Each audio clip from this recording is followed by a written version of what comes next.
നമ്മുടെ നാട്ടിൽ ഇപ്പോൾ കോമൺലി കാണുന്ന ഒരു സംഭവമാണ് ഡിഗ്രി കഴിയണു, PG കഴിയണു, ഇനി ചിലരാണെങ്കിലോ PhDക്കും പോകുന്നു. ഇതൊക്കെ കഴിഞ്ഞതിന് ശേഷം 12ാം ക്ലാസ്സോ അല്ലെങ്കിൽ ഡിഗ്രിയോ അടിസ്ഥാന യോഗ്യത വേണ്ടുന്ന ഏതെങ്കിലും PSC പരീക്ഷകൾ എഴുതാനോ അല്ലെങ്കിൽ ബാങ്ക് പരീക്ഷകൾ എഴുതാനോ വേണ്ടിയിട്ടുള്ള പ്രിപ്പറേഷനിലേക്ക് കടക്കുന്നു.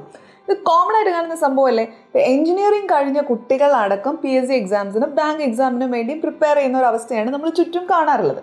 ഇത് എന്തുകൊണ്ടാണെന്ന് നോക്കിക്കഴിഞ്ഞാൽ എല്ലാവരും പറയും ഞങ്ങൾ പഠിച്ചു, ജോലിയൊക്കെ നോക്കി, ജോലി കിട്ടിയില്ല, അന്നേരം ഞങ്ങൾ ഇതിലേക്ക് വേണ്ടിയിട്ട് ട്രൈ ചെയ്യാൻ തുടങ്ങി.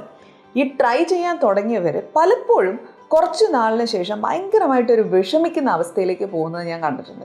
ഇതിന് കാര്യം എന്താണെന്ന് ചോദിച്ചു കഴിഞ്ഞാൽ അവരൊരു കോച്ചിങ് സെൻറ്ററിലേക്ക് പോകുമ്പോഴാണ് മനസ്സിലാവണത്, അമ്മേ എന്തോരം പേരാണ് ഈ പറയുന്ന പരീക്ഷകൾക്ക് വേണ്ടി അതും എത്ര നാളായിട്ട് പ്രിപ്പയർ ചെയ്തുകൊണ്ടിരിക്കുകയാണ്. ഇനി പഠിച്ചു തുടങ്ങുമ്പോഴാണ് ഇവരൊരു കാര്യം മനസ്സിലാക്കുന്നത്, ഈ കാര്യങ്ങളെക്കുറിച്ചൊക്കെ നേരത്തെ പഠിക്കാമായിരുന്നു, പക്ഷേ നമ്മൾ തൊട്ടുപോലും നോക്കാത്ത ചില സബ്ജക്റ്റുകളാണ് ഇതിൽ നമ്മൾ വീണ്ടും വീണ്ടും പഠിക്കേണ്ടി വരുന്നത് എന്നുള്ള ഒരു യാഥാർത്ഥ്യം.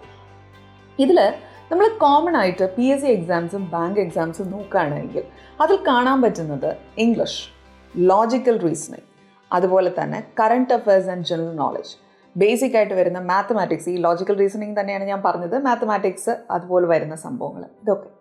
അപ്പം ഇത് കാണുമ്പോഴാണ് പലർക്കും ഈ ജനറൽ നോളജും കറണ്ട് അഫയേഴ്സും ഒക്കെ പഠിക്കാൻ തുടങ്ങുമ്പോൾ തന്നെ പറയും, അയ്യോ ഇത് ഭയങ്കര പാടാണ്, ഇത് ഇക്കാലത്തൊന്നും തീരാൻ പോകുന്നില്ല, എന്തോരം ഉണ്ട്, ഇതൊക്കെ പറഞ്ഞിട്ട് ചില ആൾക്കാർ ഇതിനെയും പാതി വഴിക്ക് അങ്ങ് ഉപേക്ഷിക്കും. ഞങ്ങളെ കൊണ്ടാവില്ല, എത്രയോ വർഷം കൊണ്ട് ട്രൈ ചെയ്യുന്ന ആൾക്കാരുണ്ട്, ഇപ്പോൾ അവർക്ക് കിട്ടുമോ അതോ പുതുതായിട്ട് പഠിക്കാൻ തുടങ്ങും നിനക്ക് കിട്ടുമോ എന്നൊക്കെ പറഞ്ഞിട്ട് എവിടെയെങ്കിലുമൊക്കെ കൊണ്ട് പൈസ കൊടുത്തിട്ടും പകുതി വഴിക്ക് നിർത്തി അതങ്ങ് ഉപേക്ഷിച്ച് പോകുന്ന ആൾക്കാർ ഒരുപാടുണ്ട്.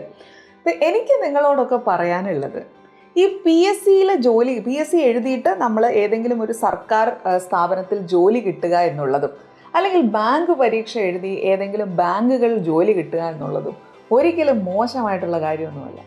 ഇപ്പോൾ ചിലർ വിചാരിക്കുന്നത് സർക്കാർ ജോലി എന്ന് പറയുന്നത് ഇത് ഭയങ്കര മൊണോട്ടോണസ് ആയിട്ടുള്ള ഒരു കാര്യമാണ് എന്ന് വിചാരിച്ചിട്ടാണ് പലരും ആദ്യമേ തന്നെ ഇത് വേണ്ട എന്നുള്ള തീരുമാനത്തിൽ എത്താറുള്ളത്. അതായത് പഠിക്കുന്ന കാലഘട്ടത്തിൽ തന്നെ ഇതിനല്ല എനിക്ക് പോകേണ്ടതെന്ന് തീരുമാനത്തിലെത്തുന്നത് അതുകൊണ്ടാണ്. സർക്കാർ ജോലി എന്ന് പോകുമ്പോഴത്തേനും രാവിലെ പോകുന്നവരിടത്തിരിക്കും, ഞാൻ അങ്ങനത്തെ ആളൊന്നുമല്ല എന്ന് പറഞ്ഞിട്ടാണ് ഇത് ഉപേക്ഷിച്ചിട്ട് നമ്മൾ വേറെ പഠിക്കാൻ പോയത്. പക്ഷേ at the end of the day ആ ട്രാക്കിലൂടെ പോയിട്ട് തിരിച്ച് വീണ്ടും ഇവിടെ വന്ന് എത്തി നിൽക്കുകയാണ്. ഒന്ന് നിങ്ങൾ മനസ്സിലാക്കുക, സർക്കാർ ജോലി ഇഷ്ടമുള്ളവർ സർക്കാർ ജോലിയിലേക്ക് വേണ്ടിയിട്ട് ചെറിയ കാലത്തെ തന്നെ ട്രൈ ചെയ്ത് തുടങ്ങുകയാണ് എങ്കിൽ your chances are high actually. പക്ഷെ പലപ്പോഴും മറ്റ് പല കാര്യങ്ങളും ട്രൈ ചെയ്ത് ഒരുപാട് അങ്ങ് എത്തിയതിന് ശേഷം, അതായത് ഒരുപാട് വർഷങ്ങളും സമയവും പൈസയും ഒക്കെ നഷ്ടപ്പെടുത്തിയതിന് ശേഷം പിന്നീട് ഇങ്ങ് താഴേക്ക് ഇറങ്ങി വന്നിട്ട് ഇതുപോലുള്ള കാര്യങ്ങൾക്ക് വേണ്ടി ട്രൈ ചെയ്യാൻ അതിൻ്റെ യാതൊരു ആവശ്യവും ശരിക്കും പറഞ്ഞാൽ ഇല്ല. ഇപ്പം നമ്മൾ കുട്ടികൾക്ക് പറഞ്ഞു കൊടുക്കുമ്പോഴത്തേനും ഈ PSC വഴി എഴുതാവുന്ന വിവിധ തരം പരീക്ഷകളുണ്ട്. ഇപ്പോൾ ഈ PSC പരീക്ഷ എന്ന് പറയുന്നത് ഒറ്റ പരീക്ഷയാണെന്ന് ആരും വിചാരിക്കരുത് കേട്ടോ. ഈ PSC നടത്തുന്ന ഒട്ടനവധി പരീക്ഷകളുണ്ട്.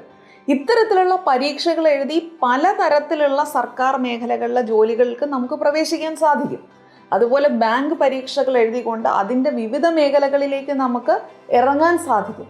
അപ്പോൾ ഈ കാര്യങ്ങളെക്കുറിച്ചും ഇതിനകത്ത് കിട്ടുന്ന പ്രത്യേകിച്ച് ഇതിൻ്റെ ഒരു മോണിറ്ററി ബെനിഫിറ്റ്, അതുപോലെ തന്നെ കരിയർ ഗ്രോത്ത്.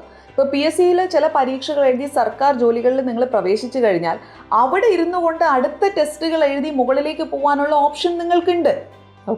അപ്പം നത്തിങ് ഈസ് ബാഡ്. നിങ്ങൾ അങ്ങനെ ഒരു കാര്യം വിചാരിക്കേണ്ട ആവശ്യമില്ല.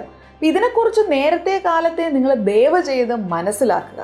എന്നെ കേട്ടുകൊണ്ടിരിക്കുന്ന അധ്യാപകരും അതുപോലെ തന്നെ രക്ഷകർത്താക്കളും ഇനി കുട്ടികളും, അപ്പോൾ നിങ്ങളൊന്ന് തിരിച്ചറിയുക, ഇതെന്താണെന്നുള്ളത് നിങ്ങൾ ഒന്ന് കമ്മ്യൂണിക്കേറ്റ് ചെയ്ത് മനസ്സിലാക്കുക. കാരണം അധ്യാപകർക്കും അതുപോലെ രക്ഷകർത്താക്കൾക്കും ഇത് കുട്ടികൾക്ക് പറഞ്ഞു കൊടുക്കാവുന്ന ഒരു കാര്യമാണ്. ഇനി കുട്ടികൾക്ക് ഇത് അറിയില്ല എന്നുണ്ടെങ്കിൽ നിങ്ങൾ അവരോട് ചോദിച്ചത് മനസ്സിലാക്കുക, ഇത് ആക്ച്വലി എന്താണ്, എന്തൊക്കെ മേഖലകളിൽ നമുക്ക് എത്തിപ്പെടാൻ സാധിക്കും. ഇത് മനസ്സിലാക്കി നിങ്ങൾക്കിതിൽ താല്പര്യം തോന്നുകയാണ് എങ്കിൽ നിങ്ങൾ ഒരു 12ാം ക്ലാസ് കഴിയുമ്പോഴെങ്കിലും, എൻ്റെ അഭിപ്രായത്തിൽ ഞാൻ പറയുക എപ്പോഴും 11th തൊട്ട് തുടങ്ങണം എന്നാണ്. കാരണം 11th തൊട്ട് നിങ്ങൾ ഈ JEEക്കും നീറ്റിനും ഒക്കെ വേണ്ടിയിട്ട് ട്രൈ ചെയ്യുന്നില്ലേ, തലയിൽ കുത്തി നിന്നിട്ട്. അപ്പോൾ പിന്നെ ഇങ്ങനെ ഒരു സാധനമാണ് നിങ്ങളുടെ ലക്ഷ്യമെങ്കിൽ നിങ്ങൾക്കത് 11th സ്റ്റാർട്ട് ചെയ്തൂടെ. അപ്പം നിങ്ങളുടെ പഠനത്തിനോടൊപ്പം തന്നെ ഇത്തരത്തിലുള്ള general knowledge and current affairs അതിനെന്ത് വേണം, നിങ്ങൾക്ക് ഒരു ഇയർ ബുക്ക് വാങ്ങിയിട്ട് വായിക്കൂ. നിങ്ങൾ അല്ലാന്നുണ്ടെങ്കിൽ ഏതെങ്കിലും യൂട്യൂബ് ചാനൽസ് നിങ്ങൾ ഫോളോ ചെയ്യൂ. നീ എവിടെന്നെങ്കിലും കുറേ റാങ്ക് ഫയൽ വാങ്ങിയിട്ടേ അത് തലേന്നയുടെ കീഴിൽ വെച്ച് ഉറങ്ങിയിട്ട് ഒരു കാര്യമില്ല കേട്ടോ. വായിക്കണം. ദിവസം ഒരു 5 പേജ് വെച്ച് നിങ്ങൾ വായിച്ചാൽ അത് മതി. എന്തെല്ലാം തരത്തിലുള്ള പരീക്ഷകൾക്ക് ആ 5 പേജിൻ്റെ വായന പ്രയോജനം ചെയ്യുന്നത് നിങ്ങൾക്കറിയാവോ? PSC പരീക്ഷകൾ, അതുപോലെ തന്നെ സിവിൽ സർവീസിൻ്റെ പരീക്ഷ, ഇങ്ങനെ നമുക്ക് general knowledge and current affairs അത്യാവശ്യം വേണ്ടി വരുന്ന ഒരുപാട് പരീക്ഷകളുണ്ട്. നിങ്ങൾ കേരളത്തിൽ KAS എന്ന് പറഞ്ഞിട്ടൊരു സംഭവം കേട്ടിട്ടുണ്ടോ? Kerala administrative service. അപ്പോൾ ഇങ്ങനെയുള്ള ഒരുപാട് സംഭവങ്ങളുണ്ട്. അപ്പോൾ ഇവിടെയൊക്കെ നമുക്ക് general knowledge and current affairs വേണം. വീട്ടിൽ പേപ്പർ വായിക്കാൻ പറയുമ്പോഴത്തേനും നിങ്ങൾ പറയത്തില്ലേ, പേപ്പർ വായിക്കേണ്ട ആവശ്യമൊന്നും ഞങ്ങൾക്കില്ല, ഗൂഗിളിൽ നോക്കി അറിയാമല്ലോ എന്ന്. പരീക്ഷാ ഹാളിൽ ചെന്നിരുന്നിട്ട് ഗൂഗിളിൽ നോക്കിയിട്ട് നമുക്ക് ഉത്തരം എഴുതുവാനാവുകയില്ല, റൈറ്റ്? അപ്പം നമ്മൾ എന്ത് ചെയ്യണം? ഇത് കുറേ വായിക്കണം, കുറേ കേൾക്കണം. അപ്പം നിങ്ങളുടെ മനസ്സിലേക്ക് ഇത് പതുക്കെ പതുക്കെ കയറിക്കോളും. അതുപോലെ തന്നെ ലോജിക്കൽ റീസണിങ് ക്വസ്റ്റ്യൻസ്. ഈ ക്വസ്റ്റ്യൻസും നിങ്ങൾക്ക് 11ാം ക്ലാസ് മുതലേ പാരലായിട്ട് പഠിച്ചു പോകാവുന്ന ഒരു സാധനമാണ്. ഇതിനു വേണ്ടി കോച്ചിങ്ങിന് പോകാനല്ല കേട്ടോ ഞാൻ നിങ്ങളോട് പറയണത്. നിങ്ങളിത് പഠിച്ചു തുടങ്ങണമെന്നാണ് ഞാൻ നിങ്ങളോട് ആവശ്യപ്പെടുന്നത്. അത്രയേ ഉള്ളൂ. ഓക്കെ? എവിടെയെങ്കിലും കൊണ്ട് കുറേ പൈസ ഇപ്പം തന്നെ ചിലവാക്കണം, ഒരു കോച്ചിങ് സെൻറ്ററിൽ അഡ്മിഷൻ എടുക്കണം, അത് ചെയ്യാൻ പറ്റുന്നവർ ചെയ്തോളൂ. Because that will help you with a guided learning. ഞാൻ എപ്പോഴും ഒരു കോച്ചിങ് സെൻറ്ററിൽ പോകുന്നതും സ്വയം പഠിക്കുന്നതും തമ്മിലുള്ള വ്യത്യാസം എന്താണെന്ന് നിങ്ങൾക്ക് പറഞ്ഞു തന്നിട്ടുണ്ട്. അപ്പോൾ അതൊരു ഗൈഡഡ് ലേണിങ്ങിന് നിങ്ങളെ ഹെൽപ്പ് ചെയ്യും. അപ്പോൾ അങ്ങനെ നിങ്ങളുടെ കയ്യിലൊരു ഫൈനാൻഷ്യൽ ഇതുണ്ടെന്നുണ്ടെങ്കിൽ അങ്ങനെ പൊക്കോളും. ഇനി അതല്ല വെച്ചാൽ നിങ്ങൾ വിഷമിക്കേണ്ട. നിങ്ങളുടെ കയ്യിൽ ഇൻ്റർനെറ്റും എന്തെല്ലാം സൗകര്യങ്ങൾ ഇന്നുണ്ട്. ഇത് വെച്ചിട്ട് നിങ്ങൾ ദയവ് ഇതൊന്ന് പഠിച്ചു തുടങ്ങുമോ? അപ്പോൾ ഇത് പഠിച്ചു പോകുമ്പോഴത്തേനും നമുക്ക് നമ്മുടെ ഡിഗ്രി ഒക്കെ കഴിഞ്ഞിട്ട് നമ്മൾ ഇത്തരത്തിൽ എന്തെങ്കിലും ഒരു പരീക്ഷയ്ക്ക് വേണ്ടി എഴുതുകയാണെങ്കിൽ, അല്ല ഇനി നമ്മൾ 12ാം ക്ലാസ് കഴിഞ്ഞ് 12ന്റെ അടിസ്ഥാന യോഗ്യത വേണ്ടുന്ന പരീക്ഷകൾ ഉണ്ട് നമുക്ക്, അത്തരത്തിലുള്ള എന്തെങ്കിലും പരീക്ഷകൾ എഴുതുവാണെങ്കിലും നമുക്ക് കിട്ടാനുള്ള chances on the higher side ആയിരിക്കും. കാരണം നമ്മൾ എന്തൊക്കെയോ കുറേ കാര്യങ്ങൾ പഠിച്ച് കുറേ സർട്ടിഫിക്കറ്റുകളും വാരി കൂട്ടി അങ്ങ് മേലെ കയറിപ്പോയിട്ട് അവസാനം അതുമായി യാതൊരു ബന്ധവുമില്ലാതെ അതിൻ്റെ എത്രയോ താഴെയുള്ള ഒരു സർട്ടിഫിക്കറ്റ് അടിസ്ഥാന യോഗ്യതയായി കാണിച്ചാൽ നമുക്ക് കയറാൻ പറ്റുന്ന പരീക്ഷകൾ എഴുതി പോകേണ്ട ആവശ്യമില്ല. So set your aim properly. നിങ്ങളുടെ ലക്ഷ്യം ഒരു PSC പരീക്ഷ എഴുതുകയാണ്, അല്ലെങ്കിൽ ഒരു ബാങ്ക് പരീക്ഷ എഴുതി അങ്ങനെ പോവുകയാണ് എന്നാണ് എങ്കിൽ നിങ്ങൾ ഇപ്പം മുതൽ തന്നെ പ്ലാൻ ചെയ്യും, പ്രിപ്പയർ ചെയ്യും. നല്ല തരത്തിൽ സാലറി ഉണ്ട്. ഞാൻ എപ്പോഴും പറയും, നിങ്ങളെപ്പോഴും എന്നോട് ചോദിക്കാറില്ലേ, ജോലി കിട്ടിയാൽ സാലറി എത്ര കിട്ടും, ഇത് കിട്ടിയാൽ എനിക്കറിയില്ല. പക്ഷേ സർക്കാർ ജോലിക്ക് എത്ര സാലറി കിട്ടുമെന്ന് പറഞ്ഞു കഴിഞ്ഞാൽ നമുക്ക് പറയാൻ പറ്റും. കാരണം അത് കൃത്യമായിട്ട് എഴുതി വച്ചിട്ടുള്ള ഒരു സംഭവമാണ്.